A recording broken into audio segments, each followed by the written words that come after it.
તો અહીંયા આપણે ગોલ્ડમાં એક ટ્રેડ આપણે લીધો છે, શોર્ટ કરેલો છે, જેમાં આપણે રજિસ્ટન પર અહીંયા જોઈ શકો છો 30 મિનિટની કેન્ડલ પર એક રજિસ્ટન બને છે, ત્યાંથી આપણે શોર્ટ કરેલો છે.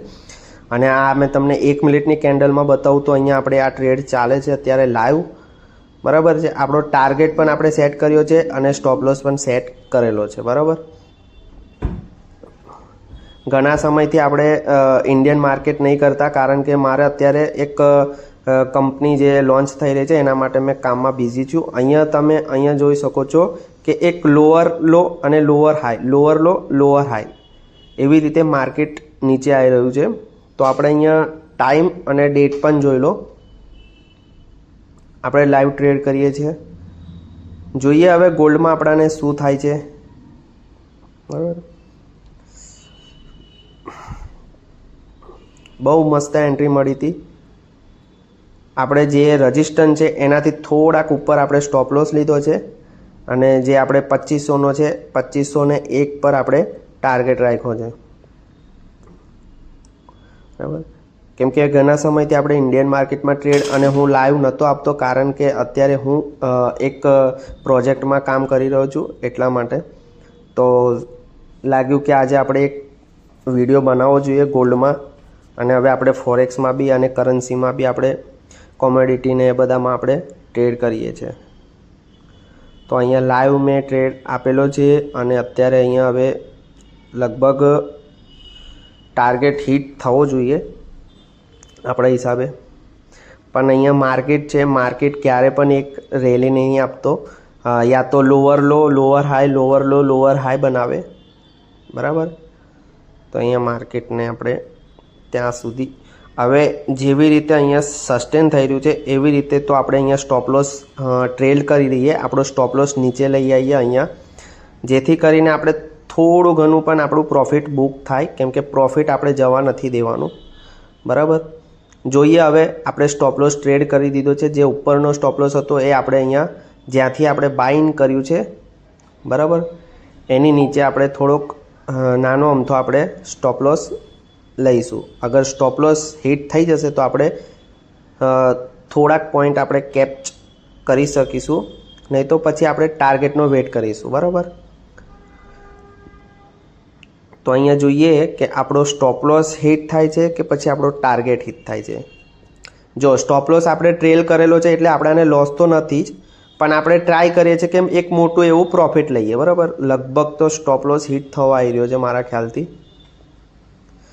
ચાલો, આપણો સ્ટોપ લોસ હિટ થઈ ગયો છે અને અહીંયા જુઓ એક લોટ માર્યો હતો, એમાં સેલ કર્યું હતું લગભગ 151 ને 80, યાની $231 લગભગ પ્રોફિટ થયું છે, બરાબર.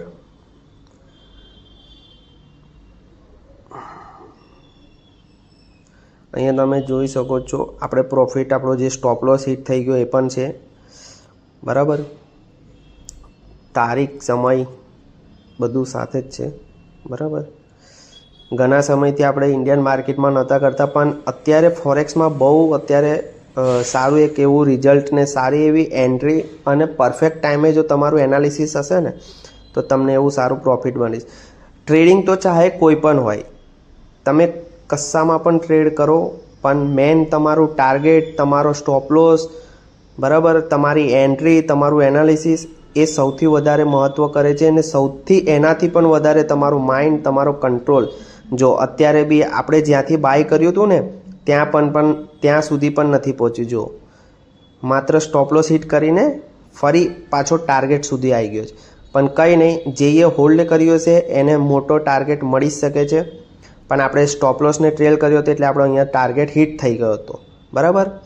બાકી આપણે જ્યાંથી બાય કર્યું છે ત્યાં સુધી પણ માર્કેટ નથી ગયું, બરાબર.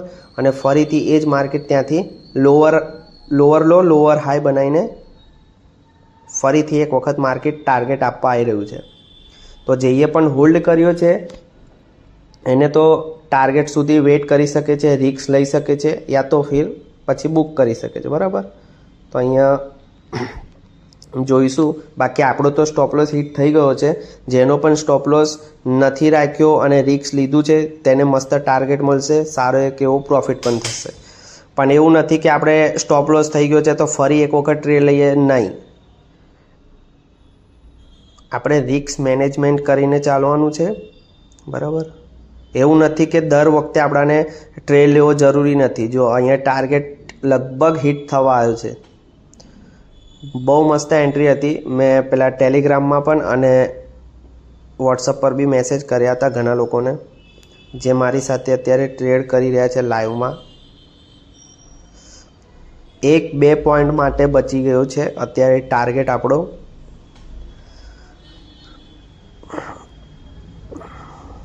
મેં તમને આ સ્ટોપ લોસ ટ્રેલ કરવાનું બતાવ્યું એટલા માટે કે મેં તમને બતાવી શકું કે ક્યારે પણ આપણું પ્રોફિટને જવા નથી દેવાનું.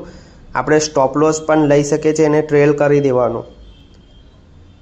અગર 100 રૂપિયા પર ખરીદ્યું છે અને 150 જતો રહે છે તો સ્ટોપ લોસને 120-130 પર લઈ આવો, જેથી કરીને 150થી જો પાછી પ્રાઇસ નીચે આવી જ શકે તો કમસે કમ 30 રૂપિયા 20 રૂપિયા પણ આપણે લઈને નીકળી શકીએ. આ મેં એક ઉદાહરણ આપું છું તમને, બરાબર. જો આપણો ટાર્ગેટ અહીંયા હિટ થઈ ગયો છે, સારું એવું પ્રોફિટ પણ થયું હશે. અહીંયા જોઈ શકો છો ટાર્ગેટ હિટ થયા પછી પણ માર્કેટ બહુ નીચે આવ્યું હતું, જોઈ શકો છો અહીંયા, બરાબર. જેનો સ્ટોપ લોસ હિટ થઈ ગયો હશે એને એટલા પોઈન્ટ એને મળ્યા હશે, એટલું જ એને પ્રોફિટ થયું હશે. અને જે રિસ્ક લઈને પૂરો ટાર્ગેટ લેવાની કોશિશ કરી હશે એને મસ્ત એક એવું સારું પ્રોફિટ બની ગયું છે. અને દર વખતે ટ્રેડ લેવો એવો જરૂરી નથી. તમારું સેટઅપ બને, તમને તમારું એનાલિસિસ શું કહે છે, બરાબર છે, ત્યાં સુધી તમારે ટ્રેડ લેવાનો નથી. અને તમને લાગે કે ના સેટઅપ બની રહ્યો છે, ટ્રેડ લેવો જોઈએ, તો એક નાનો એવો આમ તો સ્ટોપ લોસ લઈને તમે ટ્રેડ લઈ શકો છો. હંમેશા સ્ટોપ લોસ લગાવવાનો, બરાબર. તો મળીએ નેક્સ્ટ વિડીયોમાં.